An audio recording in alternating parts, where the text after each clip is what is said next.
Welcome to Cars Yeah, show number 51. This is Cars Yeah, where you'll enjoy interviews with inspiring automotive enthusiasts.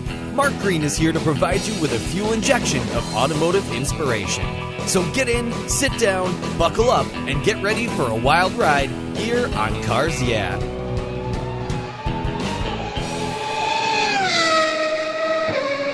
Do you love vintage cars? Then go to carsyeah.com and get a free copy of the fantastic Filler Up book. It's a full-color ebook filled with fuel filler fun with over 60 color photographs of vintage cars, plus inspirational quotes from some of the most famous automotive enthusiasts of all time. Simply go to carsyeah.com, click on the free book button on the homepage, and download your Filler Up book today. It's free at carsyeah.com. Hello, automotive enthusiasts. Today I'm very excited to introduce my special guest, Pete Bristow. Pete, are you buckled up and ready for a fun ride? Indeed I am. All right, it is great to have you here. Pete Bristow, a.k.a. Pistol Pete, owns and operates Bristow's exclusive auto repair in Tacoma, Washington. Along with his talented team, they service and care for all sorts of fine automobiles, along with preparing and setting up track cars for customers who enjoy club events and days at the track. Pete has a lifelong passion for racing and 36 years of experience in working on automobiles with extensive knowledge of how they operate, both on the street and at the racetrack. He is involved in community events and local business associations and is a talented and experienced racing coach and a driving instructor. Pete loves all things cars, especially if it means going fast. So Pete, I've told our listeners a little bit about you. Please take some time and share some more about your history, your career, your interests, and of course, your passion for automobiles. Well, Mark, it started very young. I don't even know how early it started, but it's just always been there. I was fortunate to have my father did all the maintenance on the cars at home, and I always asked him what he was doing, what he was working on, and how it worked. And it got to the point he's like, well, how about next time I have you do it? I'm like, great. So by the time I was in the third grade, I was tuning up the family cars and keeping them running. And oh my gosh, third grade? Jeez. Yeah. Child labor. Underneath and changing oil and setting points and timing. Wow. Loved it. Just, yes, couldn't get enough. How did your passion for cars continue through your teen years of driving and then into deciding to make it a career? Gosh, I'd always followed cars in both European, domestic cars. It really exploded when I walked out of a shopping mall when I was in high school with my girlfriend, and I saw a 1976 Lancia Scorpion in the parking lot right at the end. So I saw it first thing when I walked out the doors. Oh, wow. I'm like, what is that? I thought it was a Lotus, but so I run up to it, and it wasn't a Lotus. It was a brand I'd never heard of before, Lancia. And so my eyes started really looking at European cars from that point on, and here I am. Wow, a Lancia. Well, that's quite a start. How old were you then? I was, I think, about 17. Oh, okay. And then from there, as you decided to get into, because you've been working on cars your whole life and caring for vehicles, when did you decide to put out your own shingle and start your own business? I did a lot of work at home. I've always, worked. I was the kid in the neighborhood working on my buddies' bicycles and then our dirt bikes. And then once we started driving, working on cars. And I originally got my business license when I went to work at a business in Seattle and as an independent contractor. I was a mechanic there. And then I said, well, what the heck? I'm doing this stuff at home too. I'll just integrate that into my business. That was do my home stuff underneath the same business license. And that was 25 years ago. And that's when it all started. It is. And so the joke is I had to quit my day job to get all of my night jobs done. Well, that's not unlike a lot of entrepreneurs who are doing things, moonlighting, I guess you could call it, on the side, and then it just gets to a point where they realize, well, I need to pick between one or two, and why not work for myself? And as we dig a little deeper into your life and all the challenges that come with having your own business, we'll talk a little bit more about some of the things that happen. But I always like to start this journey with a success quote, a saying that's been instrumental in forming your life and your success. It's a great way to get the inspirational tires turning here on Cars Yeah. So Pete, take the wheel. Well, when I'm doing something or coaching someone in my staff, and this has been for decades. I picked this up early on when I was an apprentice mechanic. If you don't have time to do it right the first time, when will you ever be able to make time to do it a second time? Absolutely. I've heard that from many a mechanic, and it's a great saying, and I'm wondering, how have you incorporated that into your business and into your life around your passion for cars? It's made me successful as a technician by, accuracy with the work that I perform. So the reputation grows from that. And then you implement that in all aspects of life. You just want to do the right thing and do the right thing and do the right thing correctly. Sure. And so it just grows from there. How do you get your associates that work for you to understand that? Are there special ways that you teach that thought? Because that can carry through to so many aspects of your life. And I know you're also an instructor on the track where doing things right is really important, or you could go into a wall. But as you think about that success quote, how do you teach that to other people? That's a great question, Mark. Not everybody can learn that. And so that's a big part of owning a business and having employees is getting your entire staff on board. And that's taken a lot of years. Right now, I'm blessed to have a phenomenal staff, and they get that, and it's wonderful. Everybody here wants to do the right thing, and that's just a great feeling. Just to be able to say that feels good. I know that I worked for a gentleman years ago that one of the ways that he taught that was to slow down. And I know it's a great metaphor for the racetrack.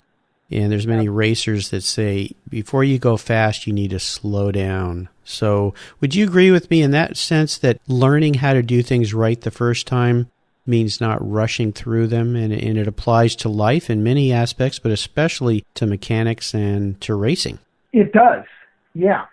Because you've got to understand the processes from beginning to end. And so slow down, understand it, and work your way through it. Would you share a story with us, Pete, that instigated your passion for cars? What I'm talking about is going back in time to that pivotal moment when you really knew, I'm a car guy, I love this. And it might have been when you saw that Lancia, but maybe there's another time you can share with us that really made you realize this is going to be my passion for life. Well, yeah, there's a time I can think of that my dad had all the motors manuals that he used, for specifications to work on the cars that we owned. I always read those in the basement of the house in his shop as opposed to reading comic books. I would rather read a motors manual. And I have those books, and they went clear back to 1936, so I'd read about Delahys and Hudsons and all kinds of just different cars. Oh, wow. And I can remember when the 1966 Tornado came out. And, of course, I'm jumping up in the car seat because there's no seat belts then. I'm pointing at that like, oh, Dad, what kind of car is that? He's like, well, that's a Tornado, an Oldsmobile Tornado. And then he told me it's a front-wheel drive car, and that was just like the most wild thing. What? What do you mean? The front wheels drive the car? So for several years there, that was my favorite car. I had an Aurora HO slot car of that Tornado body for quite a few years. That's when I just really started to get cars, that there's these unique things to cars that makes them different. Besides just looking different, function different also. Well, I'm sure all those years of reading those manuals in the basement, that added to it as well because you were learning about the mechanics. And for someone who was helping his dad tune a car when he was in the third grade, that's pretty phenomenal. And the Tornado was such a unique car in many ways, the body style, but also the mechanics of that vehicle. And those things, some of them came with huge engines in them. So 450. Yeah, pretty unique vehicles. And I think Jay Leno even has one of those in his collection of cars. So, oh, neat. Yeah. Well, for a guy who can have any car he wants, that's pretty cool to think he's got one of those. So it is, yeah. Well, Pete, what I want to do now is take a little closer look at some of the roads you've driven down and really crawl under the hood and get our hands a little dirty. I'd like you to share a huge challenge or even a great failure that you faced in your business that really pushed you to a breaking point. Go back for our listeners and really share a story when you were just shaking your head, hands in your head going, I just can't do this anymore. Take us to that point. Let us feel what it was like, but more importantly, how you overcame that situation and what did you learn from it? I think that would be last was employed, being disgruntled with how things go with some of the dealership processes. They're not all bad, but dealing with that. And that was one of the things that helped me break out on my own. What was happening there? Take us to a specific moment or time, perhaps, that really pushed your buttons, that you just went, this is wrong. That would be that I think most dealership environments, there's obviously different levels of competence, and that wasn't being addressed by management. And where my toolbox was, my work bay was right by the door that opened up to the service advisor station. So if there were a problem, that door would open, I'd be the first guy they saw. And I'm like, gosh, it just wasn't a good feeling. And that was just and I'm like, well, I could probably do this better and manage this. If I have this concern on my own, I can deal with it. And that was one of the stepping stones that just pushed me over the edge and made me leave the dealership networks and to go out on my own full time. Did it have to do with the ethics of how they were directing you folks to work on the vehicles, or was it just the systems and procedures they had that weren't correct or right in your mind? What were they doing specifically that you just, every time they came through that door, you'd go, oh no, not again? It wasn't everybody. It was just that there was a few guys, there's just in any big setting like that, there's a few people that take shortcuts. And I'm real particular to not like to take shortcuts. I like to just do everything, all the steps by the book. And so for the shortcuts like that, it just went against who I am. Sure. And that didn't always cause problems with customers, but if it did, I just probably owned more of that by being in that environment than I needed to. Mm-hmm. But to get away from that was a big relief, because then I would have control about knowing how everything that left my door was taken care of. Sure. Well, that's a similar story that I heard with another guest that I had, Tim Morris, who similar story working at dealers, and actually was so upset with the way this dealer he worked at was functioning that he really thought about getting out of the trade altogether. It got him to that low of a point, and it's really a shame. But luckily, he pushed through that, did what you did, went out and decided, I'm going to start doing this on my own, and realized that just because one place does something one way that I don't agree with doesn't mean I can't be better at it. And I think that's the big lesson. I would assume that's the lesson you learned. Am I correct? That you said, you know what, this can be done better. Yeah, and then I have control over it, and so everything that I do, I know is going to be done right. Sure. Yeah, exactly. And that's just what somebody wants to hear when they're having a car service. Last thing they would want to know is that there's corners being cut or things aren't being done correct. So that's great. Okay, Pete, let's shift gears here and go to the other end of the spectrum and share with us a story when you had a real aha moment in your business and your career. A time when you realized that, you know what, I think this is going to make it. I think we're going to be successful. And tell us the steps that you took to turn that aha moment into a success. Mark, I think that would be right after I opened the doors and got a storefront and shop. It was 2 bays. And all of the connections that I made and all the relationships that I'd had from other places of employment all kind of came full circle. Even people I hadn't seen in several years all came back into my life. And it was almost like a support group, because they all remembered me as a technician at different places. And then it was like, hey, this is great to see you. And everything just clicked and came together. And then on top of that, it's the people that I've met as customers and how many of them have turned into exceptional friends as a result of that. So just do car stuff. We'll do family stuff and other stuff together. And that's just been awesome. The doors it's opened for me as far as relationships and the people that you meet, and helping people with a car problem in their life, because they're not able to do that. And for me, I can just work through that and take care of them, and they're relieved, and that's just very rewarding to help people through that process. And that's where it just really comes back and is rewarding. Oh, sure. I'll give our listeners an example of that. My son and I went to a car show this past weekend, and we have an older car, and we were driving home, and the thing just died. Stuck on the side of the freeway, tons of traffic, hot day, and we're sitting there going, oh, what's wrong? The last thing you want to do is get out and work on your car on Interstate 5 with cars flying by and trucks flying by. You have your life in your hands. And I called Pete, and he didn't pick up the phone right away. And I thought, well, he's not at the shop today, so I'll just have to have the car towed home, and that'll be the end of it. And as I was sitting there waiting for a tow truck, guess who calls me back? It's Pete. Hey, I heard you had a car problem. Can I help you? So, that's exactly right. And I think your story is wonderful in the sense that all those years you were putting in, you didn't even realize that you were building relationships with people, customers that you were serving. And it's very, very common when somebody goes out on their own that following comes behind them and helps support them. So that's a great aha moment, and a really special aha moment, and really helps you realize, I think I'm doing the right thing. I think things are going to be okay, and this group is going to help me along. And becoming friends with people is even better. So that was a great story. Let's have a little fun here. What was your first car, your first special car? You can talk about your first car. That might have been it. And then what kind of special memories do you have with that car? Maybe those were modifications you did to it, or trips or things you did in that car. Can you share that with us? I sure can. I'll start out by saying I still have my first car. Oh, wow. Even though some people are like, dude, when are you going to get rid of that thing? And I'm like, probably never.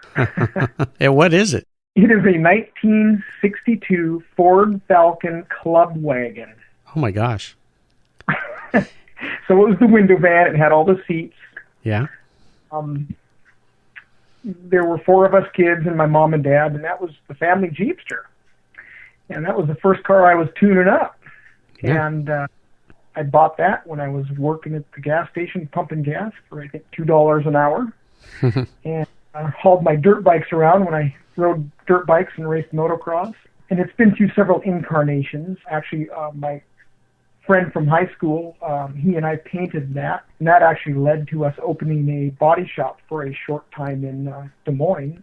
Gosh, one of the things on that I did was everybody was doing small blocks and automatic transmissions. And I'm like, no, I'm going to do something different. So I put a bigger 6 in it and a top loader 4-speed in it.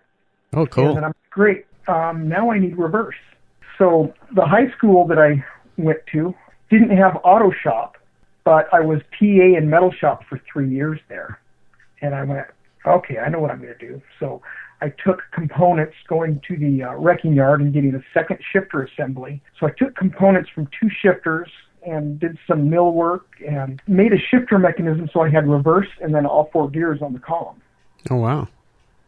Cool. That was pretty fun. Oh, yeah, cool. And that kind of car is one of those cars that kind of went through out of vogue, who cares, and now it's kind of come back to being kind of a little bit of a cultish, iconic, cool car.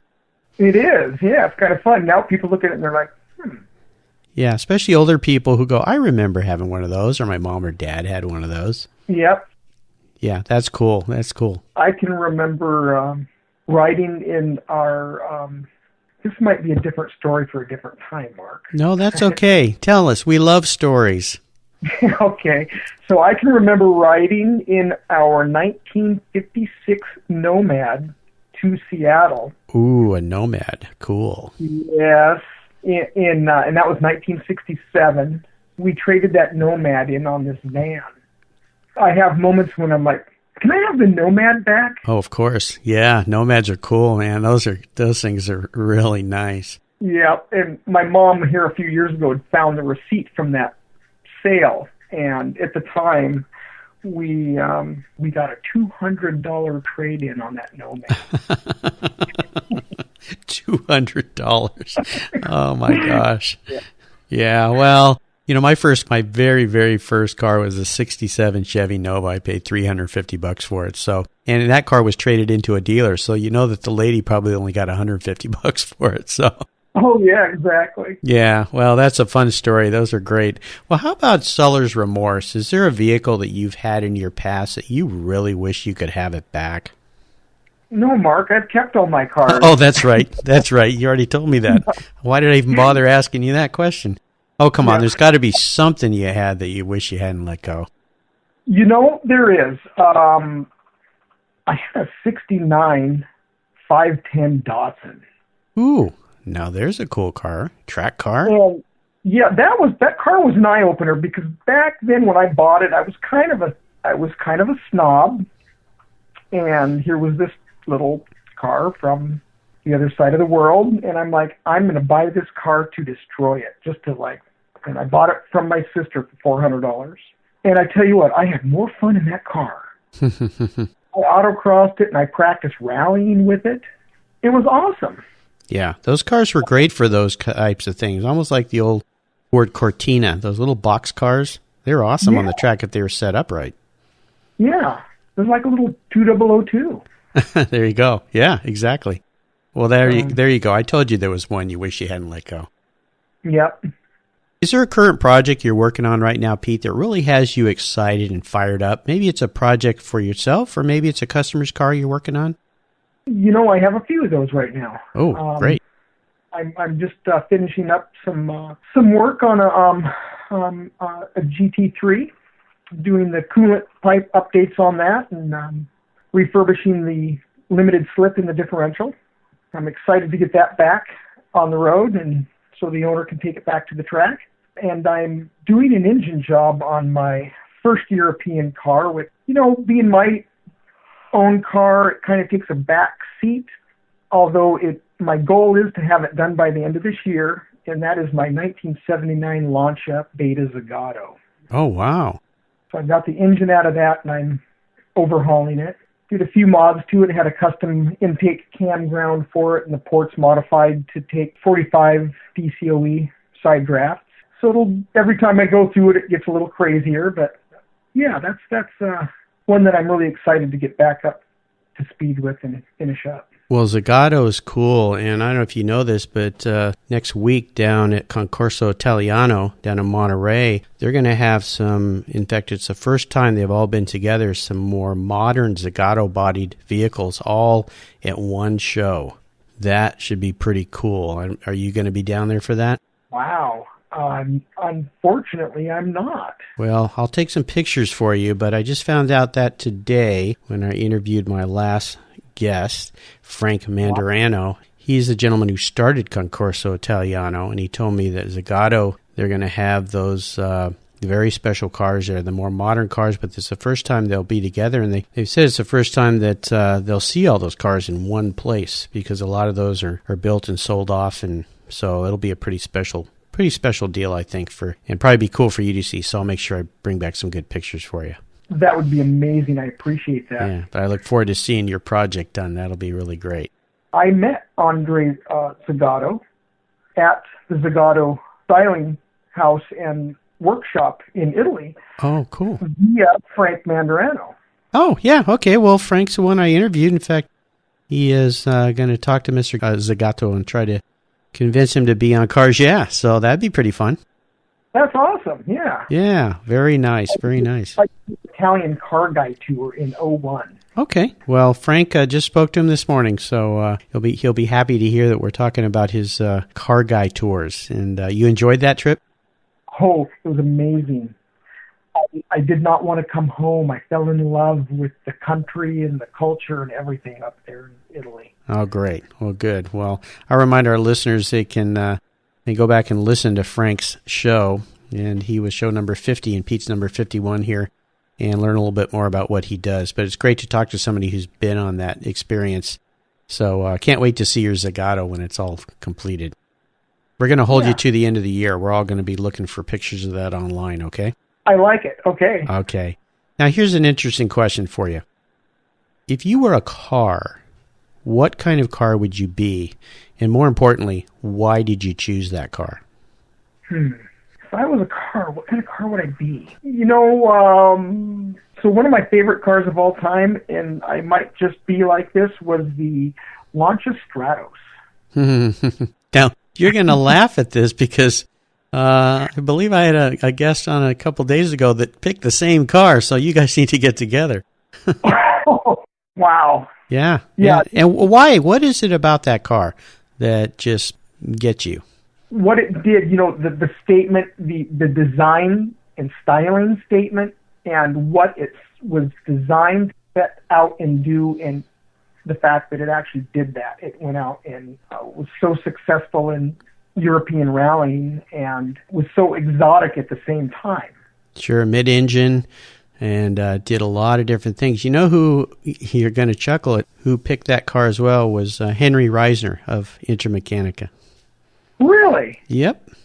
Neat. Yeah, very cool. Huh. Those are cool cars. Yeah, they're great. So have you ever driven one? I have not. I've ridden in one, and then when I did the car guy tour in Italy, I got to sit in one at Bertone. Oh, cool. Lucio Bertone's widow put on a feast for us with, the caviar and the champagne and everything, and they had all these cars sitting out for us to enjoy, and we didn't get to drive them. Some of them got started up, but I got to sit in the Miura and the Countach and the Stratos and numerous other cars that were out in the lawn there, and it was just outstanding. Awesome. Great. So Yeah. Pete, this is one of my favorite parts of our talk. I call it the last lap. And this is where I fire off a series of questions, and you give our listeners very quick blips of the throttle answers. So are you ready? I am. All right, here we go. What is the best automotive advice you've ever received? Stay insured. Don't drive uninsured. Don't drive uninsured. That's pretty good advice. Pretty basic, but yes, that's very good advice for sure. Could you share one of your personal habits that you believe contributes to your success? Staying positive about what I do and life. There you go. That's excellent. Just keep the faith. Keep a positive attitude. That's perfect. Do you have a resource that you'd like to share with our listeners that you're really fond of? Perhaps a website or a forum that you go to? I do a few different forums, 6Speed Online, Renlist, Auto Week, and Automobile Magazine. Mm-hmm. Yeah. And I just had it here, and I lost the name of it. Hemmings. Oh, yeah. Yeah, the Bible. Yeah. Yeah, Hemmings is great. You just spend hours thumbing through that looking at all the vehicles for sale. Mm-hmm. Pete, would you share a book that you recently enjoyed with our listeners? I tell you, there is a book I like, and that is The Art of Racing in the Rain. Oh, by Garth Stein. Yep. Several of our guests have suggested that book. It was a great book. I've always hoped that they would make a movie out of that. Ooh, there's something. Yeah. In fact, I've been trying to reach out to Garth to be on this show. I think he'd be an interesting interview. Oh, he would be, yeah. Yeah, absolutely. Do you have any interesting hobbies outside of your passion for cars? Something that's not related to cars that you enjoy doing? I used to do a lot of mountain biking. Not as much anymore. Camping. I'll be doing that up in the San Juans this next weekend. Oh, great.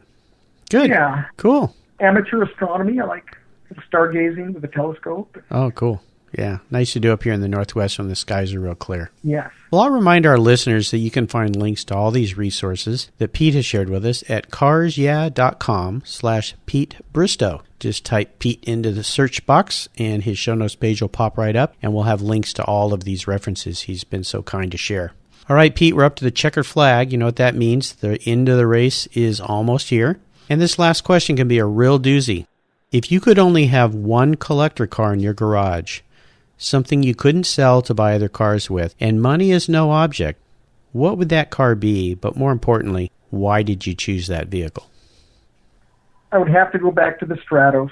And why? Just one of those cars that has always called to me. I've just had this inkling for that car forever. Now, if it's not the Stratos, it would be the Miura. Oh, Lamborghini Miura. Yes. What is it about the Miura that tugs on your heart? First, mid-engine, 12 supercar. Yeah. And just the looks of it, the sounds, it kind of set that stage for that whole exotic car. Right. Yeah, it's a spectacular car, one of my favorites as well. Just beautiful. I had the pleasure of getting a ride in one years ago. Local gentleman brought one down, lime green, and sitting in that car and just full throttle down a back road, listening to that engine right over your shoulder. Magical.